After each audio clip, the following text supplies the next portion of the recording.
Hello, and welcome to the Bible in a Year podcast, a resource from Enter the Bible. Journey with us through the books of the Bible, discovering more about Scripture and how it shapes our lives today.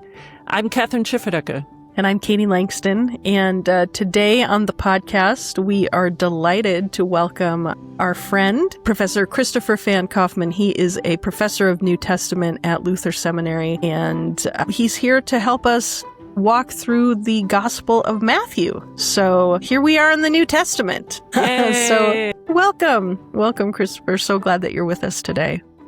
I'm glad to be here. Thanks for having me. So let's begin with what is a way into this book, into the Gospel of Matthew? I think a good way to get into the Gospel of Matthew is to read it with an eye towards what is unfamiliar to you. You could even, if you wanted to do a little exercise around this, write down, just kind of off the top of your head, what you think is in the Gospel of Matthew, just from start to finish. And then go and read through the Gospel of Matthew. It's not a very long book. You can probably do this over kind of the course of 2 or 3 days and see what you remembered from the Gospel of Matthew and what you didn't. Some parts of the Gospel of Matthew are really familiar to us, but some parts of the Gospel of Matthew are less well known, and some things that we think are in the Gospel of Matthew are actually in the Gospel of Luke or in the Gospel of John. And so by doing that kind of pre-work where you think about what you think you know about Matthew, you can really have your eyes open to what Matthew's got going on and what Matthew is trying to put together in his Gospel. Yeah, that's cool. What kind of a book is this? You know, what genre? We've talked a lot throughout this series on how it's important to know like what you're looking at. So what's the genre of Matthew? This is hard, right? Because in the modern world, of course, the genre of Matthew is gospel, right? It's a story about the life of Jesus, and that's kind of what we've thought of gospel to mean. It is that, of course, but within its ancient context, it's probably not, its original audience would not have recognized it as a gospel, quote unquote. But instead, it is part of this genre of Greek literature that we have where the lives of important people are narrated to us to teach us about them and also to teach us about what we can learn from their lives and their teaching. The technical term for this is a bios. That is where we get our word biography from. And, you know, Matthew doesn't totally line up with this. We're going to talk about some of the ways it's different, and partially it's because of the context of Matthew and its background in the Old Testament. So it differs from this genre, but it follows some of the outlines in that it wants you to know about Jesus, and it wants you to know important things that Jesus taught. And so that, I mean, I like what you say there because the point is that with 2,000 years of, retrospect, we can say, well, there's this genre and it's called a gospel, but that wasn't really a thing. They made this up, Matthew, Mark, Luke, and John. They invented that genre kind of pulling from other ancient literary genres. Is that fair to say? Yeah, exactly. Yeah. Especially kind of as we see with Mark, of course, which is, if you listen to some of our Enter the Bible podcasts, you'll learn that Mark is often considered the earliest of the Gospels, has some genre elements that it shares with all the other ones and some that are added later on. And so you'll see that they kind of are, as you said, they're developing this way of talking about Jesus in over multiple iterations. We, of course, have 4 of them. And in fact, beyond the canonical Gospels, we have even more that they worked on this genre. And so again, it took a while for it to become a standalone way of writing, as opposed to when it first appeared in the ancient world. It was readily understandable to people that this was a story about an important person. So just, that's really helpful. I think other basic questions that we can find on enterthebible.org, but that are good to include here. As far as we can tell, as far as scholars can tell, who wrote the Gospel of Matthew? When was it written? And who was the audience? Yes, all questions we wish that we had definitive answers to, but that, of course, we're always speculating with these because there are ways in which we have clues within the gospel itself. But I just want to invite you to think about other works of literature or other biographies that you've read. If you just had the biography and just read the internal details of it, you'd have a hard time figuring out specifically who it's for, or specifically when it's written, as opposed to the kind of general contours. So generally speaking, we think the Gospel of Matthew is written near the end of the first century, so in the kind of 50 to 70 years after Jesus' life. We think, as I noted already, it was written after the Gospel of Mark. We are not sure who the author was, but it has been attributed to Matthew, who is one of Jesus' disciples. Part of the reason for that is that Matthew only appears in the Gospel of Matthew. He has a different name in Mark and Luke. Interesting. And the Gospels get this really interesting label in our texts. So we're going to do just a tiny bit of Greek here. We call them the Gospel of Matthew or the Gospel of Mark. You'll see, though, in other places they're called the Gospel according to. And the reason for that is because there's this very interesting Greek preposition, kata, that is used to describe the authors. So it's the Gospel kata Matthaion, the Gospel kata Matthew. And this may mean by in the sense of a modern author, but it probably means something more like, again, like according to, the gospel in the tradition of Matthew. That is the gospel that is told in the tradition surrounding, in this case, Matthew, the disciple. But again, we really don't have, because we don't have our earliest manuscripts of the Gospels, we don't know for certain who the author is, which again makes it also difficult to know who the original audience was.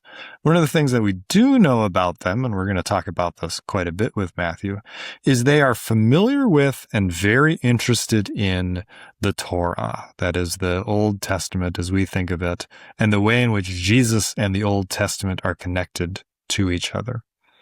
I think that at times people have taken that connection too literally and so said that the audience is quote unquote Jewish Christians, when I think that it's probably people, some of them may have been Jewish Christians, some of them may have just been very interested in the Mosaic Law, in the way in which Jesus, who came out of the Judean people, was connected to his religious tradition. And so I think, again, that's one where we just don't want to press too hard on these questions of who and what and where.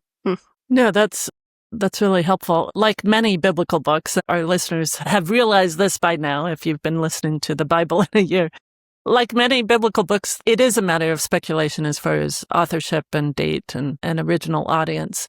Some we know better than others. Some are, like the prophetic books or the epistles of Paul. We know who wrote them, but some, like Matthew, are more difficult. So thanks for going into those details. So, Kristofer, if one were to have a bingo card as they read the Gospel of Matthew, what would be on the bingo card? We asked you this question before, so you gave us a few. Let me start with the first one and just explain why that would be on the bingo card. So you said Sermon on the Mount. Yeah, if there's one text that anyone knows from the Gospel of Matthew, and they know it even without knowing that they know it, it is the Sermon on the Mount. And it contains some of the most notable and the most well-known teachings of Jesus, all packed within the 3 chapters in Matthew, chapters 5, 6, and 7. And so when you read Matthew, if you're familiar with the Christian story, you will resonate with those chapters very immediately. And even if you're not familiar with the Christian story, if you are from the sort of Western world, you will see all these things that maybe you didn't even know were connected to Jesus there in the Sermon on the Mount. So I think that that's one that when it'll light bulbs will flash when you read through those 3 chapters. Helpful. The second one I was a little surprised about. So you said Torah, and you've mentioned that already once, but explain why that would be on the bingo card for the Gospel of Matthew. Yeah, so 2 things. The one is that there is an argument, so a scholar named Dale Allison was the one who really put this forth, that the Gospel of Matthew is organized in 5 parts. And those 5 parts are intentionally in imitation of the Jewish Torah. That is the first 5, what we often call the Pentateuch, the first 5 books of the Old Testament. So that's part of it. But second of all, and I think this is what makes Matthew distinct very much from Luke and Mark, is Matthew is very concerned with the Jewish law and the way in which Jesus relates to that law. But I put Torah there because as those who have heard or have done some Hebrew know, Torah is much more expansive of a word than law. It also includes, for example, teaching. And Jesus is a teacher throughout Matthew. That's one of the notable things that he does. We've already talked about the Sermon on the Mount. So this focus with law, this focus with teaching, I think are really notable about Matthew. Thank you. Thank you. So, and then the third thing you said was Matthew. Yes. I think one thing you have to notice when you read Matthew is that, again, if this is from the school according to Matthew or so forth, he makes an appearance. He is, again, in the Gospel of Mark, he is known as Levi, the tax collector. This is a famous story where Jesus sees a man at a tax collecting booth and calls him to follow him. But in Matthew, very interestingly, he is called Matthew. This, again, is one of those questions that people ask, like, is this a little bit of a hint as to the identity of the tradition that this comes from? So I think that's something that you should watch for because he comes up more than once in the gospel. Does the name Matthew show up in the Gospel of John? You mentioned Luke and Mark. I'm not as familiar with it. I don't remember if John has a list of the disciples in the same way that the synoptic gospels do. So I couldn't tell you off the top of my head. That's fine. All right. The fourth bingo phrase or word would be parables. Yeah, so Matthew is the gospel that contains the most parables. It's got this rich collection of them. The interesting thing is that Luke is in some ways known more for his parables because Luke has the parables that are most well-loved. So like the Good Samaritan and so forth are in Luke. And but Matthew has... Yeah, prodigal son, exactly. But Matthew has this rich store of parables. And one of the things that I love about them is he has these parables where he tells the same story or the same theme with different images. And so it's almost like he's wanting to talk about a certain theme and he presents you with 3 or 4 different ways of thinking about it. So one of the examples is he's got these parables. There's the parable of the dragnet. There's the parable of the pearl of great price. There's the parable of the treasure in the field, where in each one of these, there's this theme of picking out something valuable. But he gives you a different way of looking at it in these different images. And he does this in a number of different fashions. And so, again, he has this rich store of parables that I think really functions in a little bit of a different way than they do in either Matthew or Mark or Luke. Again, helpful. And then finally, the last bingo card phrase would be the Great Commission. Yeah, and so I think, I wanted to choose something from near the end of Matthew for our bingo card. And one of the things is that Matthew, again, when you talk about the well-known things from the Gospel of Matthew, the Great Commission is one of them. Matthew is, and this is one of the reasons why I want to caution us a little bit about talking about Matthew as a quote-unquote Jewish gospel or something like that, is Matthew has a very clear missionary focus. Matthew is intended for all nations, we hear at the end in the Great Commission. And so, again, this is something that the Great Commission is a specific phrase or a specific episode in Matthew, but it's also something that kind of in terms of bingo, you can pick out throughout Matthew, where he comes back to this theme of the gospel being spread to all nations.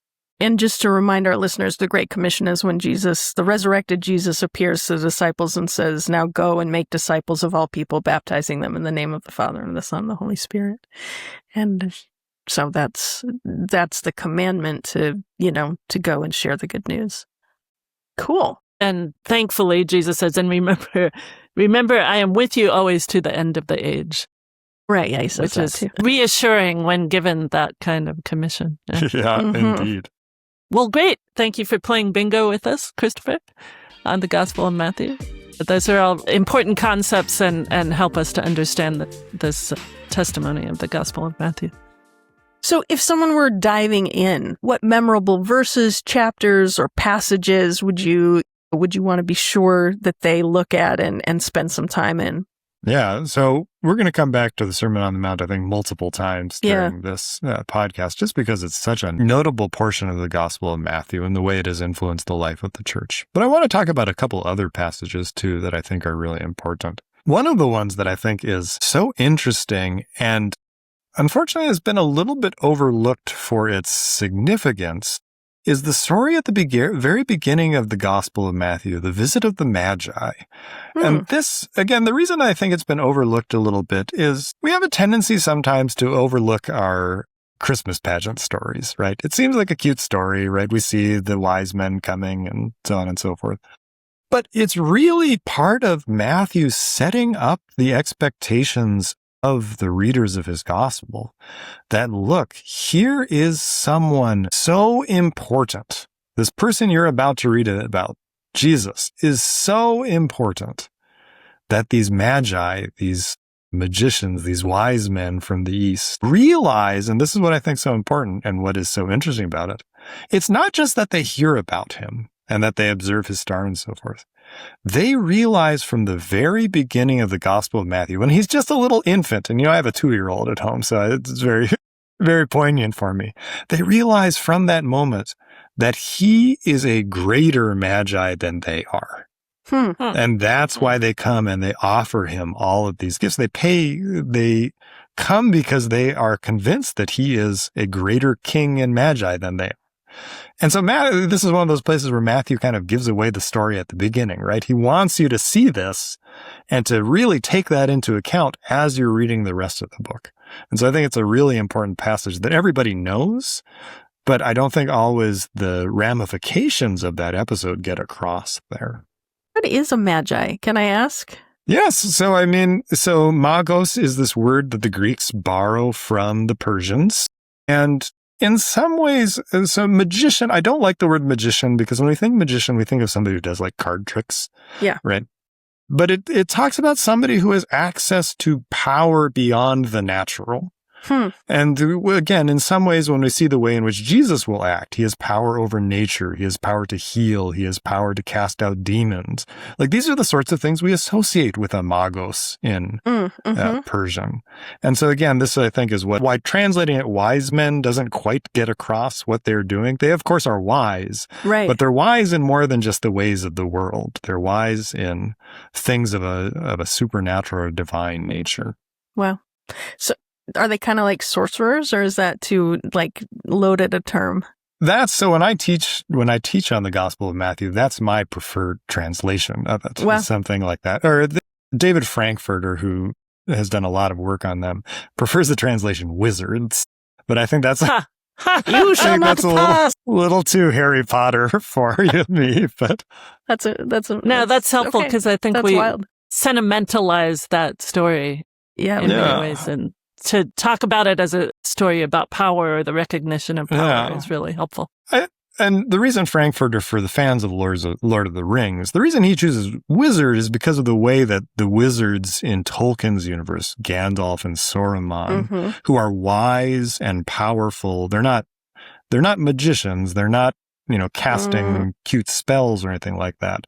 There's people who have access to greater knowledge and greater power than just the normal everyday person. Wow, that's cool.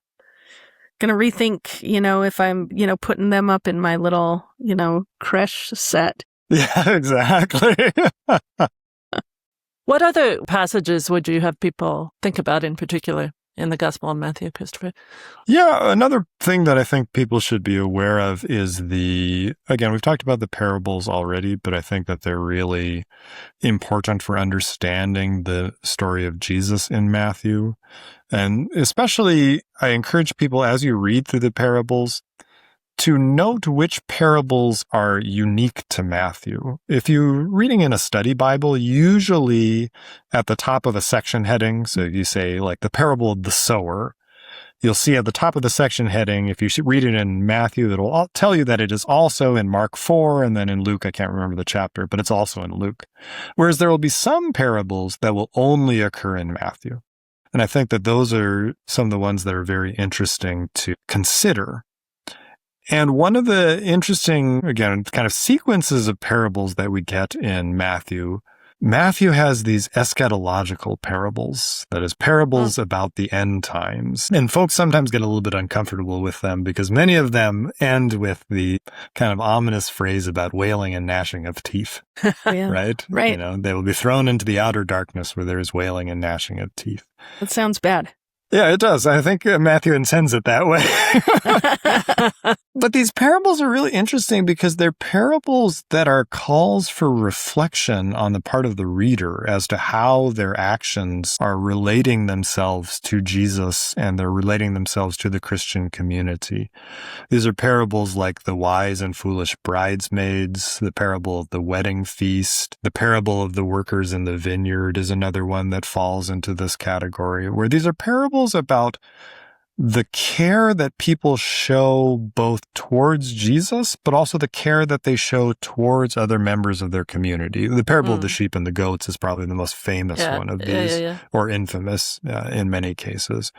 And I think they're so important, and I would urge people to read them again, because so often they get put aside because people think of them as functioning along this sort of insider-outsider dynamic, that these parables are meant to make Christians feel good because they're not the other people. Yeah. At least we're not the goats. Yes, exactly. Yeah, right. At least we're not the goats, right? But I think that in many ways, Matthew is telling these parables to insiders to get them to reconsider the way that they are acting towards other insiders. And I think in 2025, this is a really pertinent message for us, that it's not about us versus them. It's about how we're treating each other within our own community. Yeah. And that is what Matthew is trying to call people to with these parables. Yeah, that's powerful. So why would you say this book is important for Christian life and theology? Yeah, so one of the things that's important whenever we talk about a biblical book is we talk about the contents of the biblical book. And we've spent a lot of time talking about kind of what's in the biblical book. But then we can also talk about, in English, we call this reception history. And I don't love this word. They call it in German Wirkungsgeschichte, which is the history of influence. What is the influence that a book has had as opposed to how we receive it? That's better. Why does German always have the perfect word for anything? It's true. But in terms of the influence of Matthew is one of those books that has so changed the way that Christians think about their relationship to the world. You can, when you think of some of the really notable figures from Christian history, St. Francis is an example of people who have heard the Gospel of Matthew and has radically changed their lives. I think of another example in the more present day. Dietrich Bonhoeffer's The Cost of Discipleship is an extended meditation on the Sermon on the Mount. And it is the ethic of Jesus that he read in the Sermon on the Mount that called him to the work that he did. And so again, Matthew is this gospel that over and over again has inspired Christians to deeper reflection about their life of faith and has called them in some cases to very extraordinary actions. And so I think that that's one of the reasons to read Matthew above all other reasons. And for those, I'm sure most of our listeners know who Dietrich Bonhoeffer was, but he was a Christian Lutheran pastor during the time of Nazi Germany and martyr. He stood up against the Nazis, preached and led a underground seminary and was martyred eventually for his faith. So yeah, and he wrote a lot, but one of his more famous books is The Cost of Discipleship. I did not know that was an extended meditation on the Sermon on the Mount. That's really touching and, really moving to think about that. To think about, particularly for Bonhoeffer, what that cost of discipleship was, right? He very literally took up his cross and followed Jesus. Yeah. All right. I feel like you've maybe already addressed this question, but we'll ask it anyway. What's one key theme that you would want people to look for as they read the Gospel of Matthew? Teaching. The Gospel of Matthew is a teaching gospel. It's a gospel that has a lot of things to say and to instruct people in. And this is a little bit different than, for example, the Gospel of Mark, which is primarily a narrative about Jesus. The Gospel of Matthew is really the words of Jesus and the teachings of Jesus spoken to his followers. And so I think that this is something, when we read this, it's not just a story about Jesus, but it's an attempt to help you to hear the words of Jesus to you. And so I think that that's what I would say. This teaching, this Torah, is what is so important about Matthew. Well, thank you. Yeah, thank you so much. Always our final question in these episodes. Describe this book in 7 words or less, and tell us why. Yeah, so I like to say, if you read Matthew, you're going to hear that Jesus is like Moses, but better. And I want to say a couple things about that. And the first is that this is not saying that Jesus is a replacement for Moses. That the author of the Gospel of Matthew really holds Moses in high esteem. And he is intentionally modeling his presentation of Jesus on Moses because of how important a figure Moses is for the people of Israel, for Christians in the Old Testament. And so again, when I say that, it has nothing to do with Jesus replacing Moses.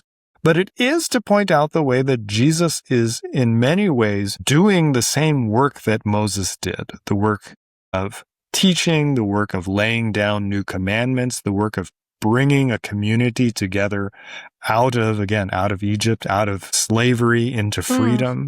These are works that Jesus is doing. And what Matthew does in some ways, and this is again where I say, but better, is that Jesus is doing this on a cosmic scale. So not simply the liberation of a people, but the liberation of humanity.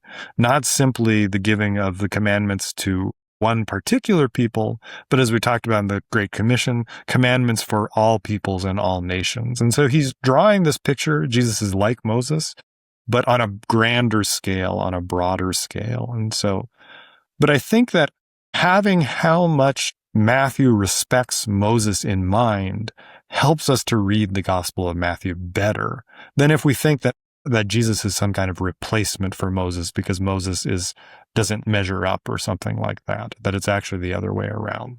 Yeah, that's really, really helpful. And kind of ties into, what you said before about how much Matthew is pulling from the Old Testament, right? You can't separate them, friends. You can't just skip straight to, this is our first episode in the New Testament. You really needed all those other ones to kind of understand what's going on here. Yeah, and Matthew doesn't let you off easy in that he pulls from all portions of the Old Testament. You can't just read 1 or 2 books and understand where Matthew is coming from, but from the law and the prophets and the Psalms and so forth. So he is deeply, deeply embedded in these Old Testament scriptures. Yeah.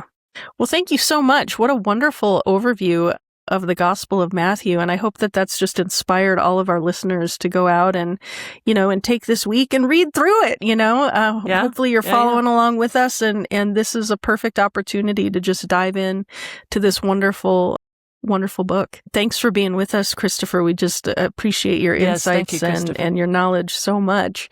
And thank you to those of you who have been here on this journey with us as we go through the Bible in a year. Please remember that there are more wonderful resources on our website at enterthebible.org as you dive into scripture and as you study and grow in your faith. This is a project brought to you by Enter the Bible, and so we would invite you to share it. Share it in Bible studies, share it with your friends, share it with your only, somewhat warm acquaintances if you'd like.